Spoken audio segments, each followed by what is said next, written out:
Shalom, shalom, boa tarde.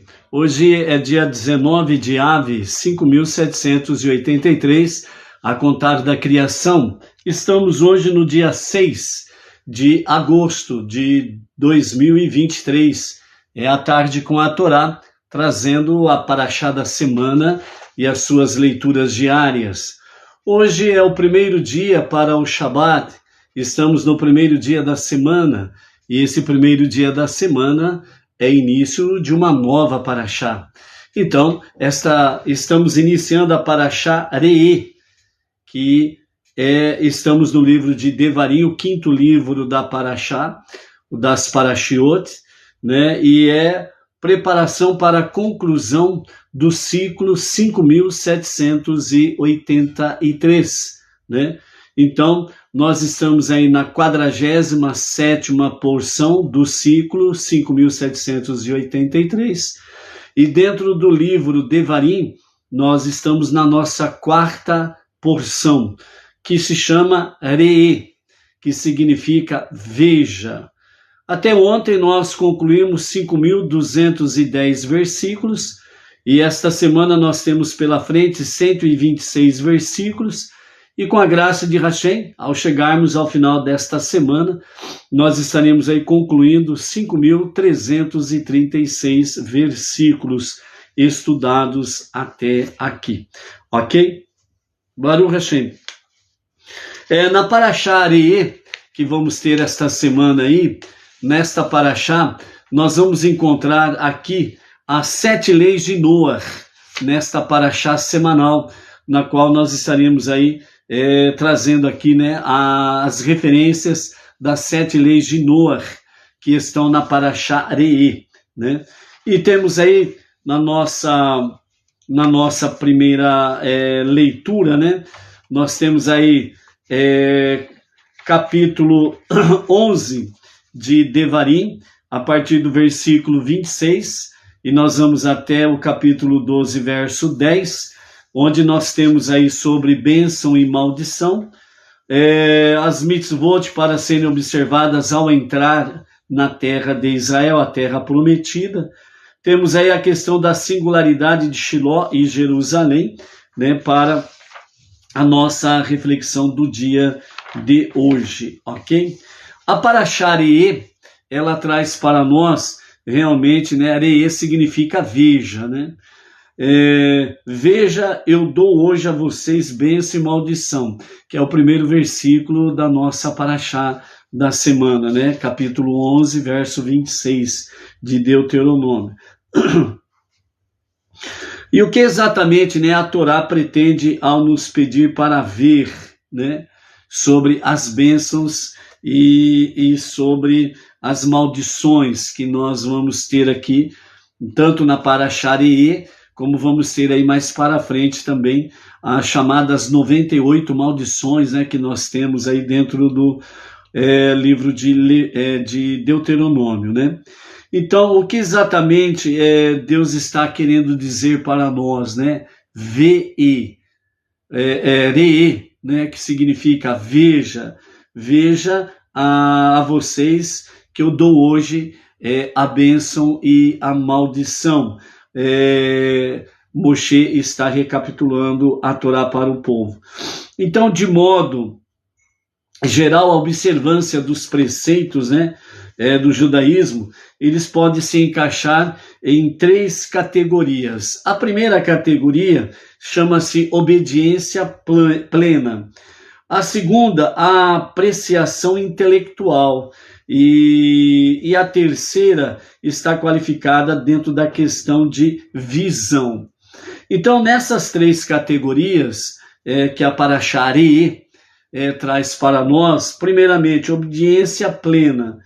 Neste nível, a pessoa deseja observar os mandamentos, porque ela tem consciência de uma autoridade superior. Entretanto, a sua observância não é inspirada por uma compreensão ou apreciação da Torá. Ela simplesmente aceita o jugo do céu. Então, esta é a primeira categoria, a obediência plena, né? A pessoa em si, ela tem consciência, né, da autoridade suprema, né? Ela tem consciência que tem um Deus acima de tudo, de todos. Então a sua observância, ela não é inspirada numa compreensão ou apreciação da Torá, mas sim simplesmente porque ela aceita o jugo do céu, né? Então é a vontade de Deus, pronto, é a vontade de Deus, não vou discutir e acabou, certo? Esse é o estilo realmente dentro da categoria obediência plena, né? E existem pessoas que são assim mesmo, né? Pessoas que falam, não, Deus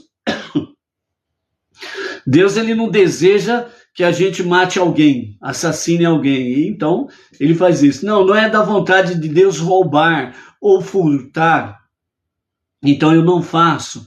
Então a pessoa aceita o jugo do céu, porque sabe que Deus, o único que está acima de tudo, de todos, não é do agrado dele. Eu não cometo adultério, prostituição, eu não cobiço as coisas dos outros, etc. e tal, porque eu sei que é da vontade de Deus, pronto. Ele não tem aquela consciência de inspiração realmente da compreensão e apreciação da Torá. Ele apenas, como nessa primeira categoria, obediência plena, ele simplesmente faz submetendo-se ao jugo do céu. A segunda categoria chama-se apreciação intelectual. Este nível mais elevado do que o anterior, sem sombra de dúvidas, né? É quando a pessoa não somente observa os preceitos da Torá, por deferência a uma autoridade superior, mas também tem uma apreciação intelectual da importância de cumprir as mitzvot, e ela entende as recompensas que a observância dos mandamentos traz. Então ela já tem essa consciência um pouco mais elevada do que a anterior, né? Entretanto, mesmo esta pessoa ainda não atingiu a perfeição, pois somente convicção intelectual, né, embora intensamente poderosa, não restam dúvidas, ainda deixa espaço para explorar outros caminhos. Assim, ela não representa um comprometimento absoluto. Por quê? Porque ela só tem uma compreensão intelectual. Mas só a compreensão intelectual dá margem para que ela possa buscar outras coisas, né? Então ela não tem um comprometimento com Deus de forma mais absoluta, né?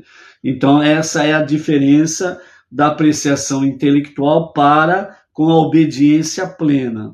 Porém, nós temos o terceiro nível, que é o terceiro nível ou categoria mais elevada do que as duas anteriores. E esse terceiro nível chama-se visão. Por isso, a Parashá Re'eh, veja.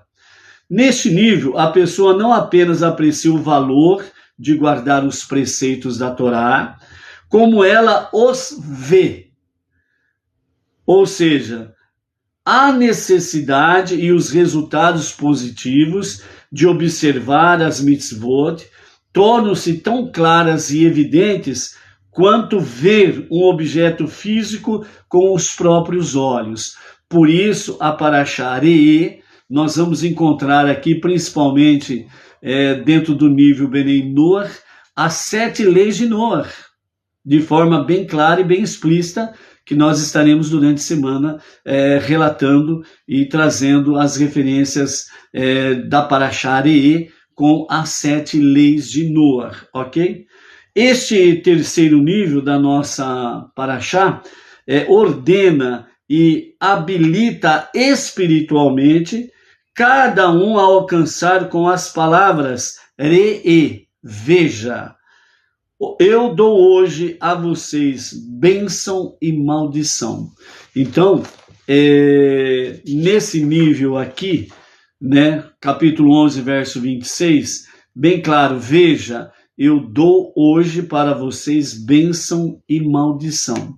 Então, esse terceiro nível, que é o nível da visão, ele nos desafia a podermos ver o que de fato está atrás de cada palavra, atrás de cada maldição.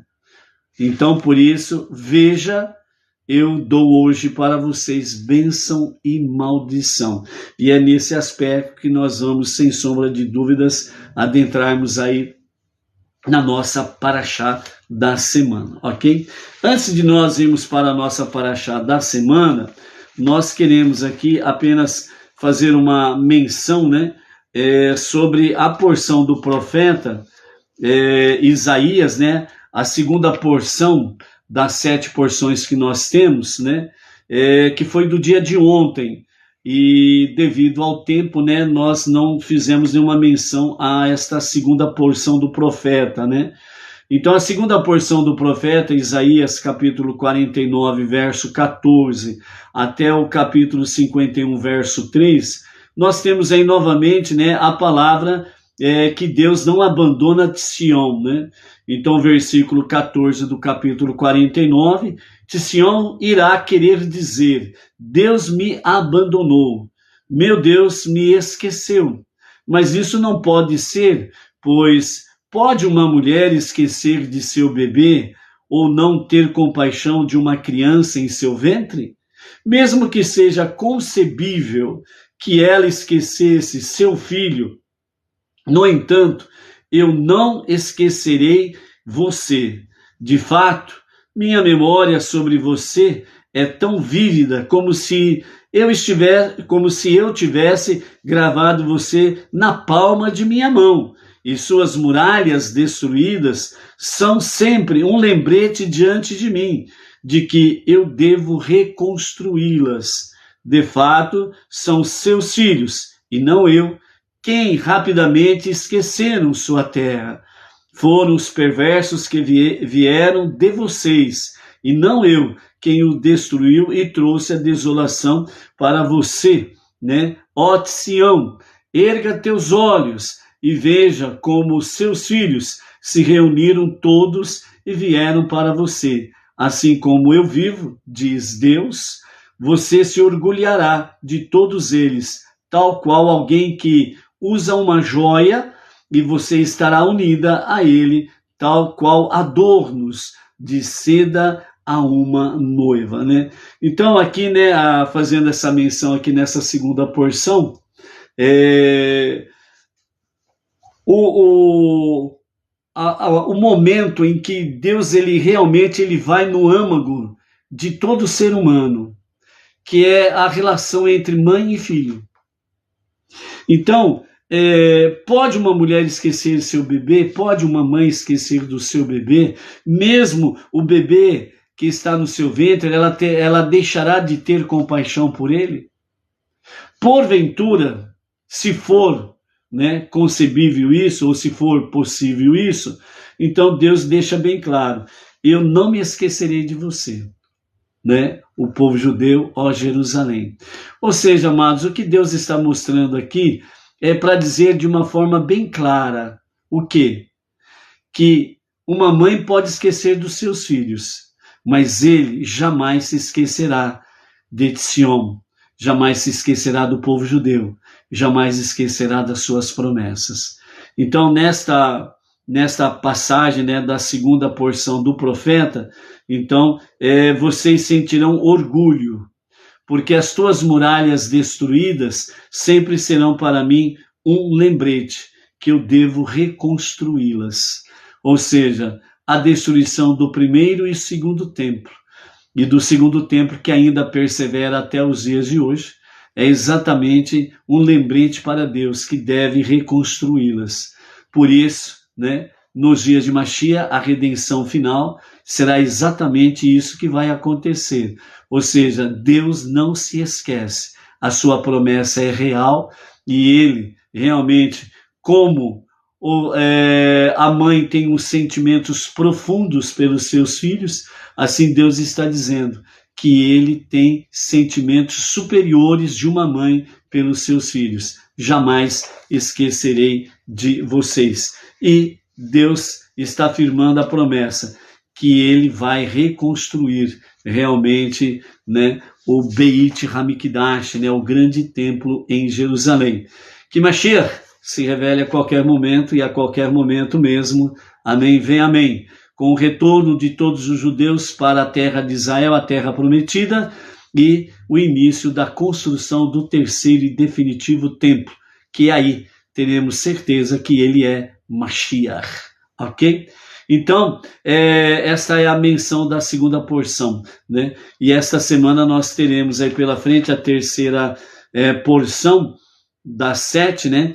No capítulo 54, verso 11, e até o capítulo 55, verso 5, que é do profeta Isaías, a terceira porção das 7. É para essa semana, ok? Então, amados, nós temos aí exatamente o desafio, né? VE, RE, que significa veja, né? Então, aqui a palavra, né? Ela nos fala exatamente sobre a questão. Eu dou hoje para vocês bênção e maldição. A bênção está sendo dada na condição de que vocês escutarão os mandamentos do Eterno, seu Deus, que eu ordeno hoje a vocês. E a maldição virá se vocês não executarem ou escutarem, que é através da obediência que mostra a realidade, né? Aos mandamentos do Eterno, seu Deus, e se afastarem do caminho que eu ordeno hoje a vocês para seguir, né? A vocês para seguir outros deuses que são estranhos a vocês. O que acontecerá é que quando o Eterno, seu Deus, trouxer você para a terra na qual você chegará e tomará posse, você colocará as pessoas que recitarão a bênção de frente para o monte Gerizim, e quando elas recitarem a maldição, elas se virarão em direção ao monte Eival, né?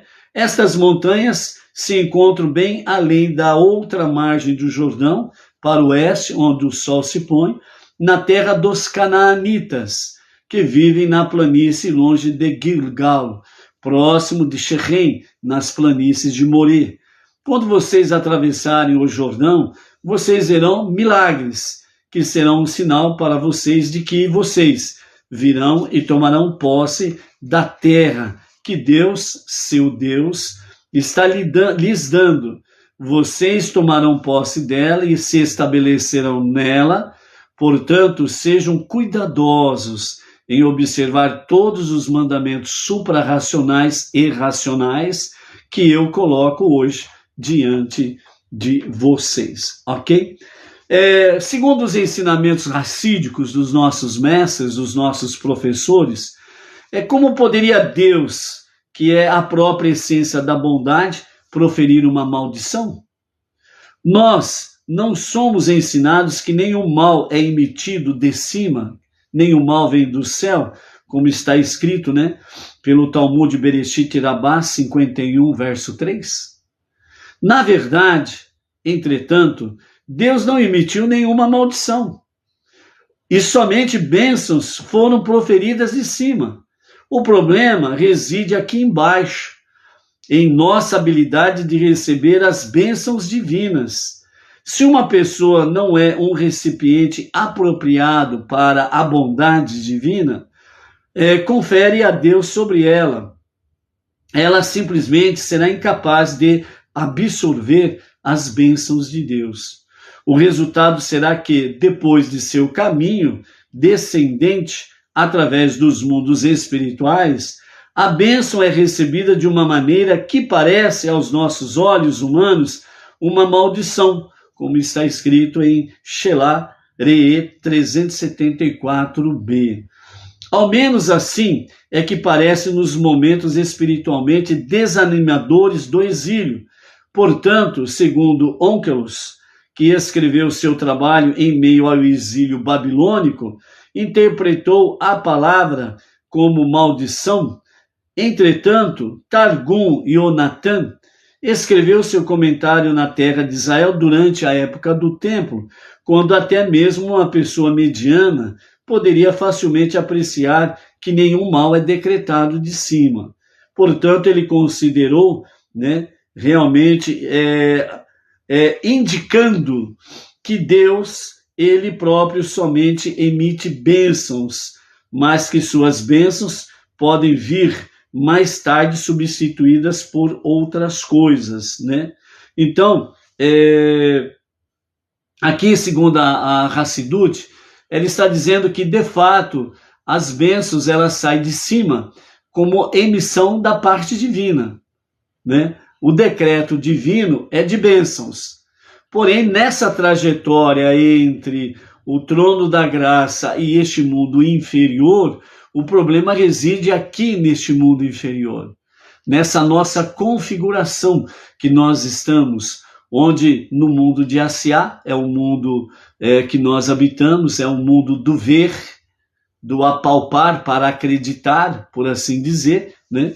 Então, por nós estarmos no mundo físico, então nós estamos muito pautados nos limites de sentir, apalpar, ver, contemplar, né, as coisas. Então, as bênçãos, elas vêm de cima, mas quando entra nessa configuração do nosso mundo aqui embaixo, ela chega para nós como algo desagradável. Por quê? Porque nós somos testados e provados através de coisas que para nós, na nossa concepção, são coisas ruins, são coisas más, né? Afinal de contas, quem quer sofrer uma dor, uma perda, derrotado em algum campo da sua vida, ser frustrado com algum objetivo que ele buscou e não conseguiu, ou coisas semelhantes a estas. Então, através destas coisas, certo, é que as bênçãos chegam para nós, porque, segundo os nossos mestres, né, o mundo, de fato, não comportam as bênçãos chegarem diretamente para nós de forma nua e crua, por assim dizer, e ela precisa vir disfarçada. E ela vem disfarçada de que forma? Como algo mal, algo de maldição, porque tudo aquilo que é desagradável a nós, né, que nos provoca sentimentos de dor, perda, né, aflição ou algo semelhante, é contemplado como algo de maldição. Mas nós precisamos veja, diz Moshe falando ao povo, recordando a Torá. Eu dou hoje para vocês bênção e maldição. Então, o desafio nosso é podermos encontrar a bênção dentro da maldição. Encontrar o bem diante do mal, das provas e dos testes que nós vamos padecendo, que nós vamos sofrendo no nosso dia a dia.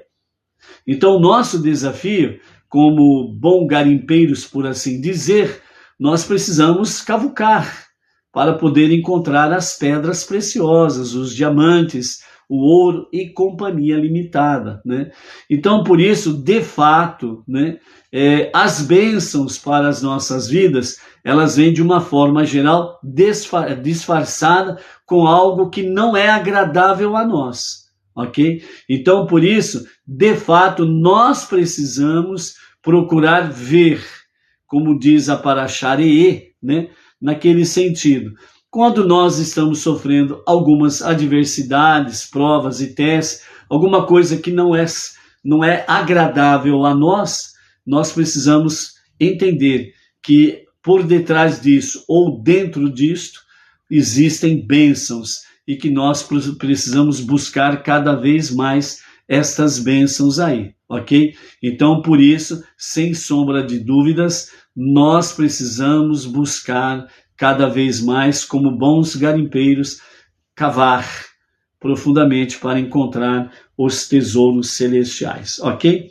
Assim como também, né, essa questão bênção e maldição, né, ela também traz para nós a reflexão que o Todo-Poderoso não queria que a alma comesse o pão da vergonha, o sustento dado gratuitamente sem ter sido obtido por mérito pelo receptor.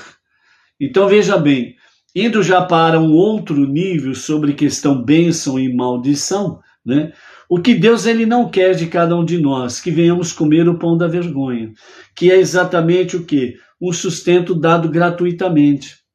Então aquela questão, eu cruzo os braços, que venham as bênçãos, e eu fico de braço cruzado. Isso daí é o pão da vergonha. E Deus ele não quer dar-nos o pão da vergonha. Por isso ele tornou possível para o ser humano servi-lo de uma maneira significativa, com o trabalho de seu corpo e da sua alma, através do nosso empenho em avodar o serviço a Deus.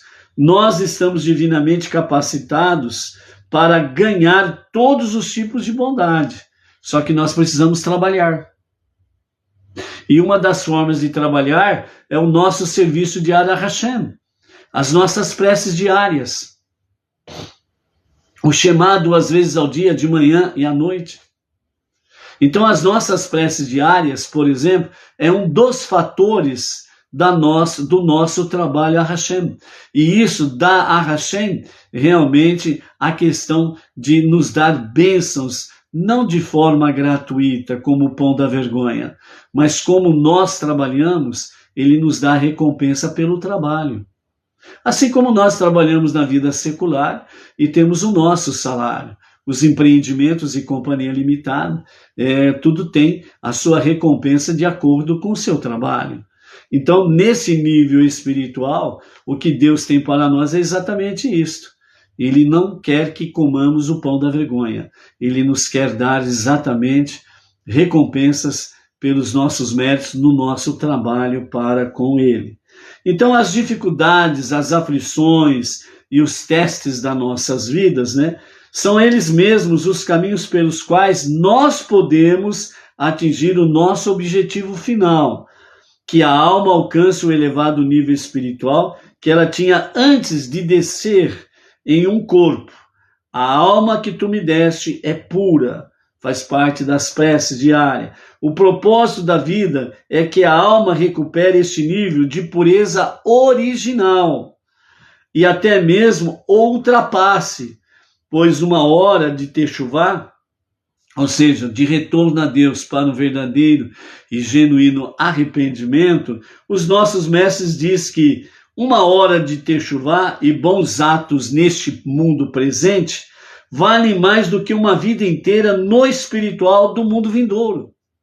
Então vejam bem, amados, como que avodar, serviço a Hashem, e Techuvá, o retorno a Deus para um verdadeiro e sincero arrependimento a Hashem, que estamos entre Techuvá, Tefilá, as preces diárias, estudo da Torá, estudo das 7 leis universais e de Sedaká. É a nossa avodá que está implícita todas essas questões, que faz com que nós estejamos vivendo a verdadeira Techuvá. E uma hora de Techuvá aqui, ela vale mais do que uma vida inteira no mundo vindouro. Então vejam bem quanto é importante para cada um de nós vivermos realmente a avodá e a nossa Techuvá. O quanto que é importante para isso. Então assim os nossos mestres dizem que você vê que as aflições, tragédias e dificuldades da nossa vida, do dia a dia, realmente nos aproximam do nosso objetivo, da nossa aproximação a Deus. Elas são parte do sistema divino de trabalho e esforço que permite a cada um de nós, mortais finitos, portanto, alcançar os níveis mais elevados de recompensa e bondade divina, que só podem ser obtidos por meio de trabalho e esforço significativo, que é exatamente nós vencermos o nosso eu, o nosso ego, o nosso dia a dia, vencermos realmente estas adversidades que se apresentam diante de nós. Então, assim, o indivíduo não deve permitir que as dificuldades dos testes e as provas que nós enfrentamos na nossa vida, no nosso dia a dia, ofusquem a alegria dupla de sermos filhos de Deus e de ter recebido a sua promessa, as suas bênçãos. Seu povo é todo de justo, como está escrito em Isaías capítulo 60 e o verso 21. Todo o seu povo é justo. Então, por isso, todo o povo judeu é justo. Todo Benei Noach, que abraça o monoteísmo com fundamento judaico e orientação rabínica, são comparados ao Kohen Gadol. E, portanto, ombro a ombro com o povo judeu, somos justos na presença divina, ok? Então, por isso, né, nós temos aí diante de nós, né, os montes, né, da bênção e da maldição, né, e nós vamos ver os detalhes mais para frente, quando nós chegarmos lá sobre o Monte Gerizim e o Monte Elval, né, o Monte da Bênção e o Monte da Maldição, e as bênçãos e maldições proferidas. Aí nós vamos ver exatamente como que os tesouros estão encobertos pela maldição, né? E aí nós vamos ver veja realmente as riquezas que nós temos dentro das maldições, ok? No capítulo 12, onde nós temos aí do verso 1 a 3, né, mitzvot para serem observados ao entrar na terra prometida. Então aí Moshe está dizendo o que o povo judeu deve fazer explicitamente ao entrar na terra prometida, né?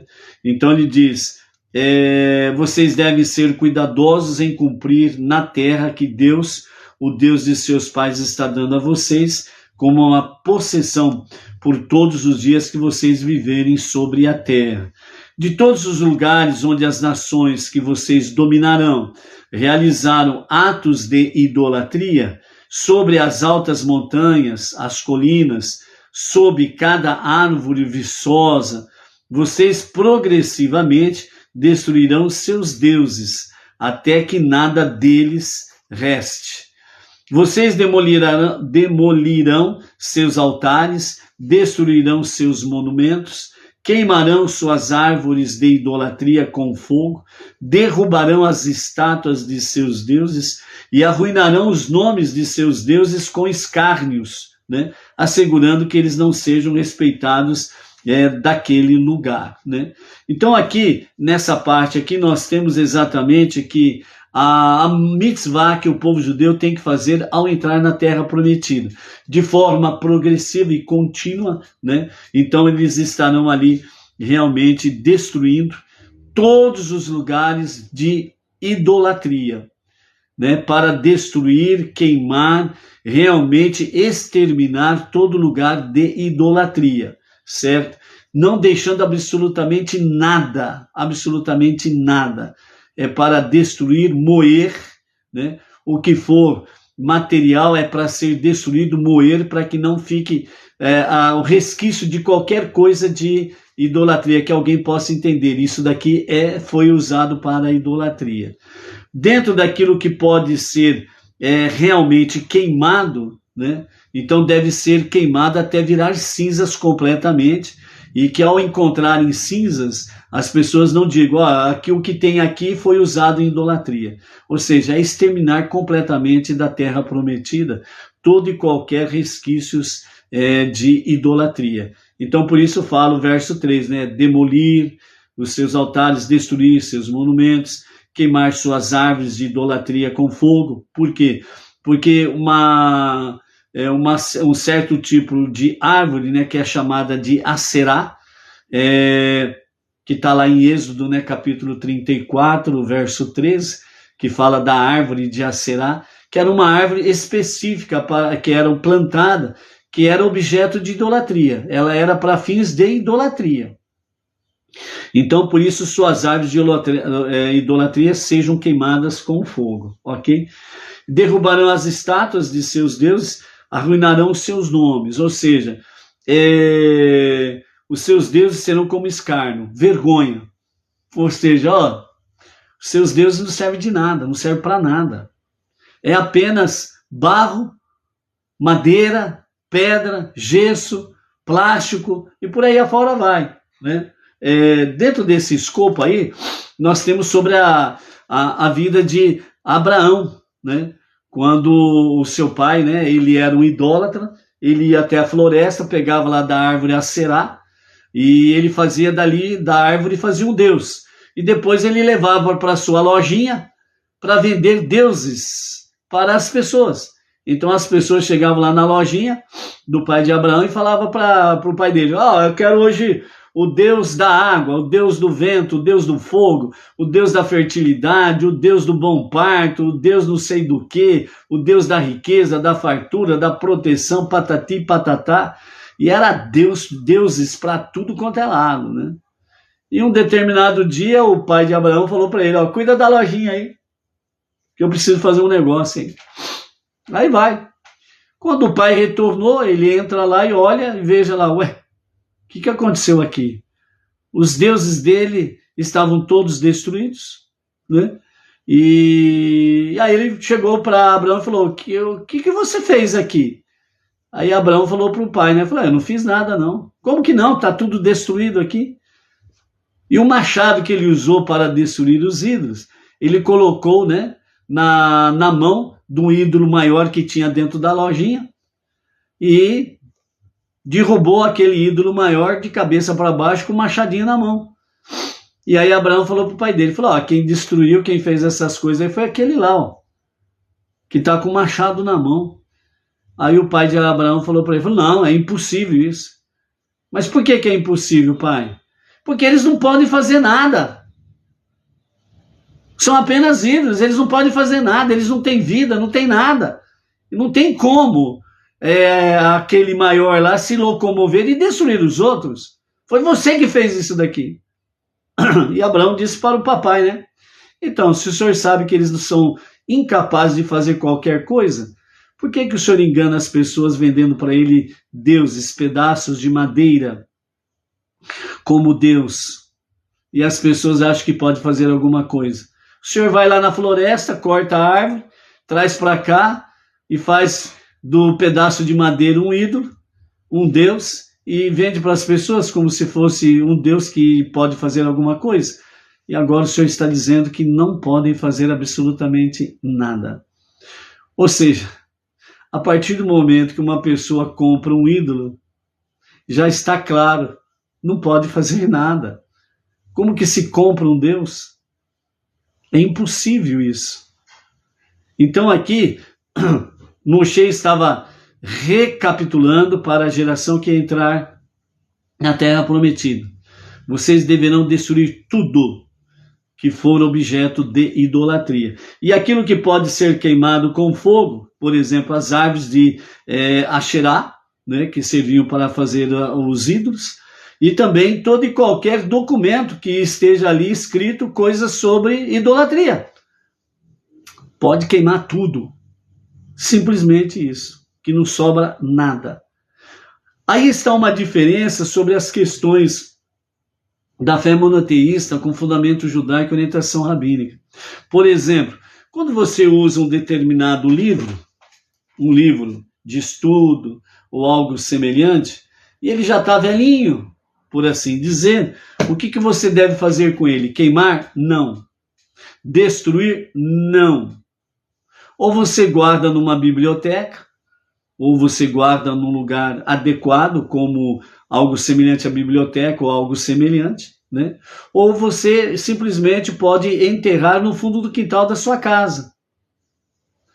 Aí acontece o que tem acontecido através dos milênios, onde os escavadores, né, os pesquisadores, eles têm encontrado em várias partes do mundo literatura e coisas pertinentes à vida judaica, de que por ali passou uma comunidade judaica.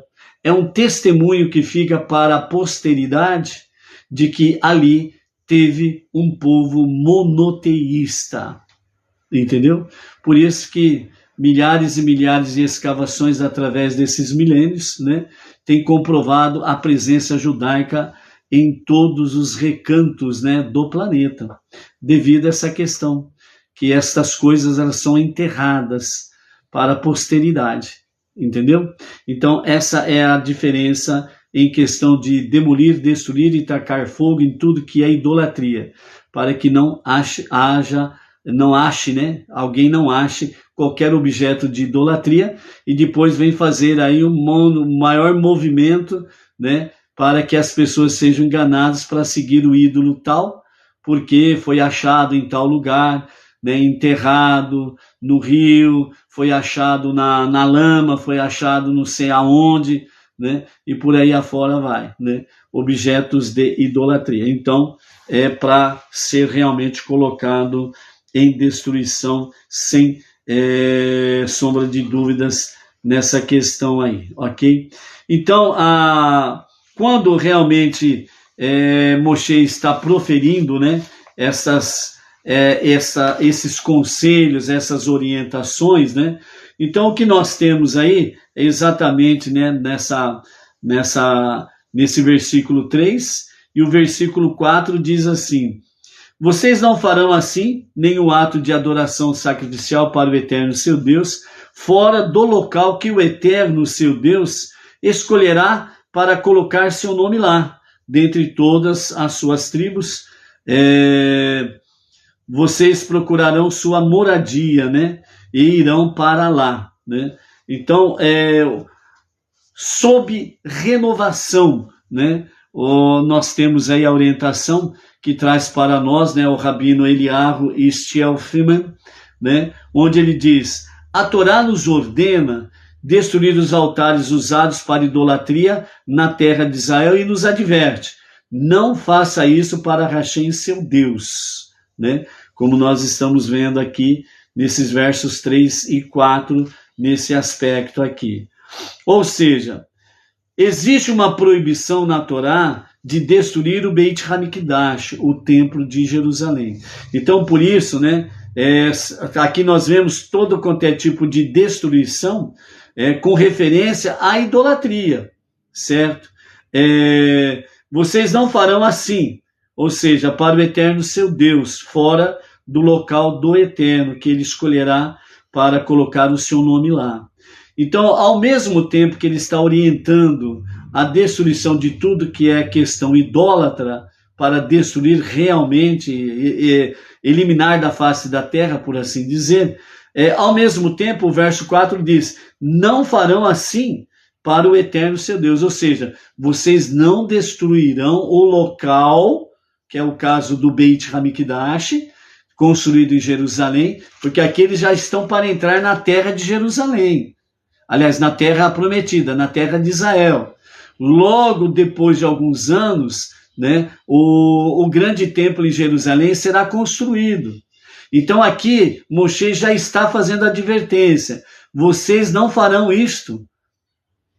Ou seja, vocês não destruirão o grande templo de Jerusalém.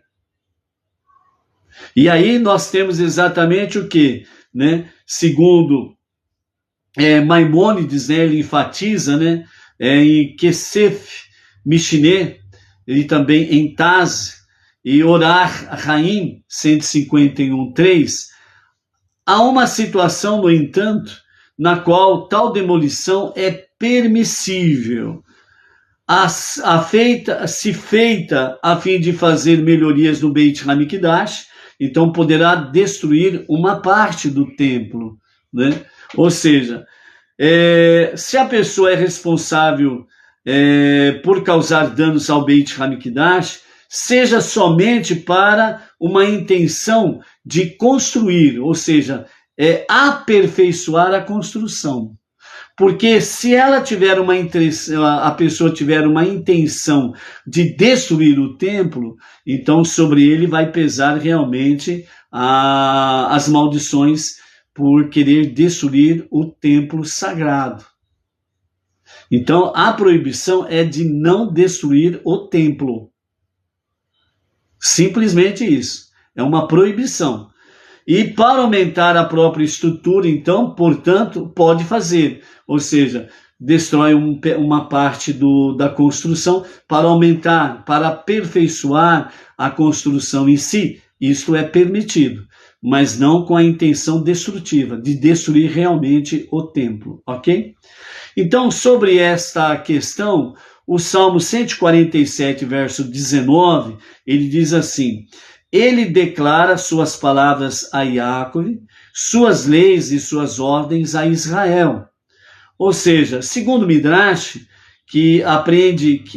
nós aprendemos, né, que tudo que Deus instrui o povo judeu a fazer ele próprio também cumpre. Ou seja, numa linguagem humana, né, para compreendermos, é que Deus, na realidade, o que ele ordena para o povo judeu fazer é o que ele faz. Justamente assim, uma questão para entendermos na linguagem humana, né, a liderança divina, ela manda fazer, mas ela mesma acaba fazendo. O que nós podemos compreender com isso? Vamos lá. Então, o Midrash, né, segundo Shemot Rabbah, capítulo 30, verso 9, né, nos ensina, tudo que Deus instrui o povo judeu a fazer, ele próprio também cumpre, significando que o próprio Deus observa, por assim dizer, na nossa linguagem para compreendermos, todos os mandamentos e proibições da Torá, ele também cumpre. E isso desperta a seguinte pergunta: como Deus poderia permitir então a destruição do Beit HaMikdash e até enviar agentes para fazer isto, como está em Ishayahu, né? Aliás, em Yirmiyahu, Jeremias, capítulo 25 e capítulo 7, em violação da proibição de demolir até uma das suas pedras? Deus enviando os agentes para destruir o primeiro e o segundo Beit HaMikdash, como nós vimos esses dias atrás, né, pode ser justificado. No entanto, considerando que a destruição foi condicional sobre a futura construção do terceiro Beit HaMikdash, como está escrito em Yalkut Shimoni e Yirmiyahu 259, né? Dentro do próprio Midrash, ok? Então vejam bem, amados, que a destruição do primeiro e do segundo templo, ela foi feita sob condição. Qual condição? A forma condicional que foi usada aí, a construção do terceiro templo. Segundo uma linha dos nossos sábios, o próprio Deus vai construir o terceiro templo, ok? E outra linha fala que a construção do terceiro templo, ela será feita por Mashiach, o justo e o verdadeiro Mashiach, na redenção final, e Deus, né? Então, por isso, haverá nesta visão, haverá uma unidade entre Mashiach, o rei Mashiach, né? Que o Mashiach é um ser humano, então representando toda a raça humana, e principalmente o povo judeu, e Deus fazendo a construção do terceiro Beit HaMikdash, certo? Trazendo realmente a construção do terceiro templo, o qual permanecerá eterno, não será mais mexido, nenhuma pedra será tirada do seu devido lugar, né? Então, temos essa questão aí. Então, por isso, a destruição do primeiro e do segundo templo, Deus enviou os seus agentes de destruição, mas sob condição que o terceiro templo será construído pelo próprio Deus, ok? Então, por isso, Deus não violou o seu próprio dito.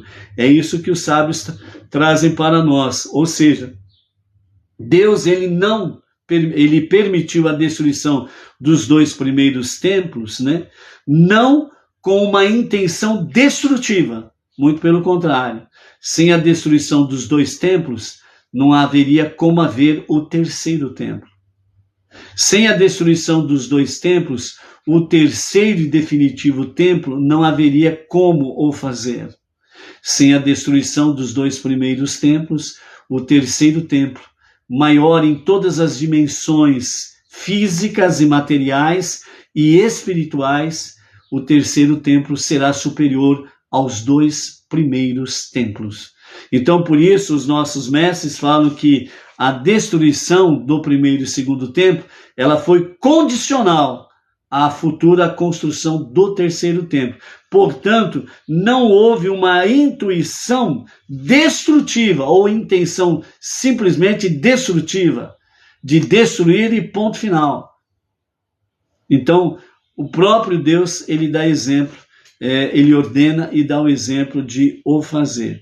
Então, dessa forma, os nossos mestres, né, eles concluem que a destruição dos dois templos, né, não foi de fato uma intenção destrutiva, mas sim para poder elevar o terceiro templo.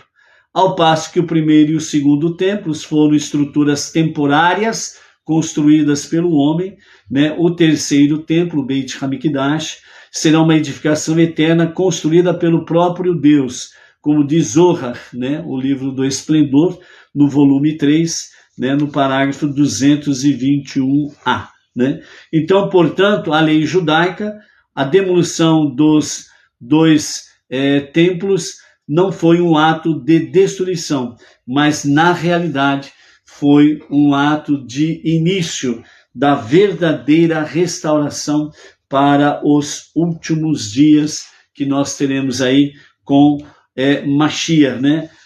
A presença de Mashiach na redenção final, né? Mashiach reinando em todos os quadrantes da terra, ok? Então, dentro desse aspecto aí, o nosso Rebbe Menachem Mendel, ele nos fala sobre a questão de exatamente ver e crer, vencer o mal. E para vencer o mal, nós precisamos buscar o bem dentro do mal. Então, por isso diz, vejam, hoje eu coloquei diante de vocês uma bênção e uma maldição. A maldição divina é, na verdade, diz o nosso Rebbe Menachem Mendel, uma bênção grande demais para ser revelada em nosso mundo limitado e por essa razão deve vir disfarçada de maldição. O nosso desafio é vê-la através desta perspectiva, em vez de cair no erro de nos aborrecermos com Deus, né?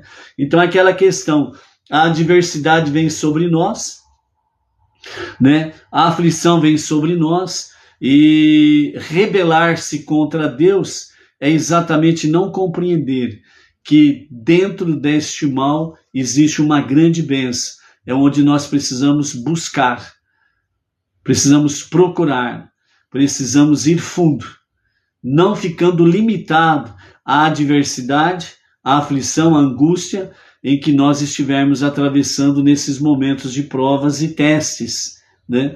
Mas realmente ter a visão. Veja, eu coloquei diante de vós bênção e maldição.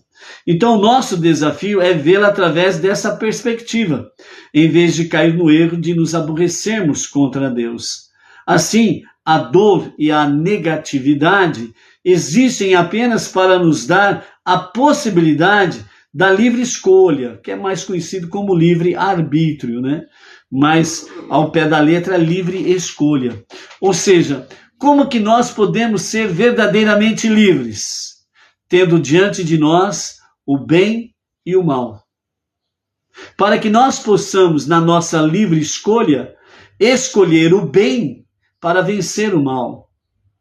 Vencendo o mal é onde que nós temos a verdadeira liberdade.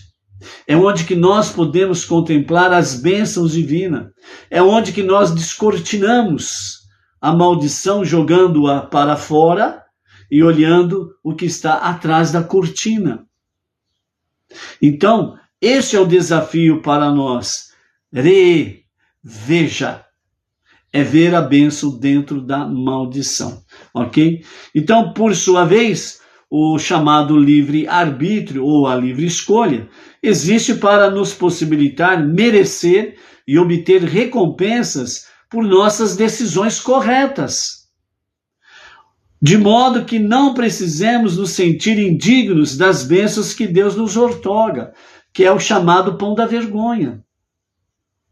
Então, nesse aspecto aí, o que o nosso Rebbe Menachem Mendel está trazendo para nós é que nós temos diante de nós esse desafio para que nós possamos, através da livre escolha, realmente escolher o bem e não o mal, portanto, vence o mal, escolher realmente a luz e vencer a escuridão, certo? É escolher realmente o amor e vencer o ódio. É estar na luz, é estar realmente na presença divina, é onde nós podemos obter grandes vitórias. Mas nós precisamos realmente termos essa consciência do desafio, que estas bênçãos, elas normalmente se apresentam para nós como maldições, algo desagradável, triste ou coisas semelhantes. E por que, entre outras coisas, nós temos isso? Além de podermos receber, né, as bênçãos divinas, porque nós nos esforçamos, trabalhamos, lutamos para poder vencer o mal, para poder vencer as trevas, para poder vencer o ódio, para poder vencer a morte. Então nós obtemos da parte de Hashem, né, não o pão da vergonha, mas as bênçãos realmente como méritos pela nossa luta, etc, etc. Então, nesse sentido, nós temos diante de nós o desafio para ver. E isso exige de cada um de nós uma luta diária, sem interrupção. Você não pode, de forma alguma, aceitar o pão da vergonha. Ou seja, receber alguma bênção de forma indigna. Mas que nós possamos receber as bênçãos de forma digna, com méritos, ok? Quando reconhecemos que o mal existe exclusivamente para nos dar a liberdade de rejeitá-lo, a luta contra ele torna-se muito mais simples quando nós compreendemos esta realidade. O mal existe exclusivamente para que nós tenhamos a liberdade da livre escolha para rejeitá-lo, para vencê-lo. Então, nessa forma, nós vencemos o mal e nós somos abençoados. Nós tomamos posse das bênçãos e nós não comemos o pão da vergonha. Por isso, então, amados, né, a nossa mensagem, né, que nós temos aqui no início dessa Parashá Re'eh, veja, é para que nós possamos ver, para que nós possamos realmente, cada dia mais, aumentar a nossa confiança para com Deus. Ele não se agrada em dar o pão da vergonha para ninguém. O que ele quer é que cada um trabalhe, se esforce para poder vencer o seu eu, o seu ego, a sua egolatria, para poder vencer a sua preguiça, a sua indiferença, a sua insensibilidade. Deus se alegra quando nós lutamos realmente contra todas as forças negativas que querem nos levar para baixo, que querem nos levar para o abismo, que querem nos levar para a vergonha do pão da vergonha. E que você não tenha méritos para poder receber as bênçãos de forma honrosa. Então, por isso, quando você estiver diante de adversidades, provas, testes, sejam elas do tipo que for, até por pior que você possa imaginar, lembre-se que o mal existe para que você possa vencê-lo e possa ter realmente a dignidade, a honradez de receber por méritos as suas bênçãos, as suas recompensas, né, de ordem espiritual, física, financeira e material, porque você escolheu, não a idolatria, que você escolheu sim o único Deus, que você rejeitou realmente o pão da vergonha para poder labutar, para ganhar por mérito as bênçãos que realmente vêm da parte de Hashem para as nossas vidas. Então seja forte, seja luz, esteja realmente ombro a ombro com o povo judeu para transformar este mundo para ser a moradia de Deus, que esta é a nossa tarefa suprema para nós podermos realizar no tempo presente. E não esqueçamos, o mal existe para que nós possamos vencê-lo, onde nós nos tornamos verdadeiramente livres. Na nossa avodá, no nosso serviço a Hashem, nós somos agraciados pelo seu favor dia a dia, pois o ato da graça de Hashem é para o nosso bem. Portanto, amados, vamos em frente, é o início da nossa semana e é o início da nossa Parashá Re'eh. Veja, e temos aí coisas preciosas para aprendermos durante a semana. Entre elas, nós temos a nossa Parashá semanal, as 7 leis de Noah, onde nós estaremos trazendo aqui, né, as referências de cada uma das 7 leis de Noah dentro da nossa Parashá Re'eh, ok? Mais uma vez, conto com as vossas preces para o nosso plantão desta noite. E amanhã, com a graça de Hashem, à tarde com a Torá estará de volta. Shalom, shalom, até mais.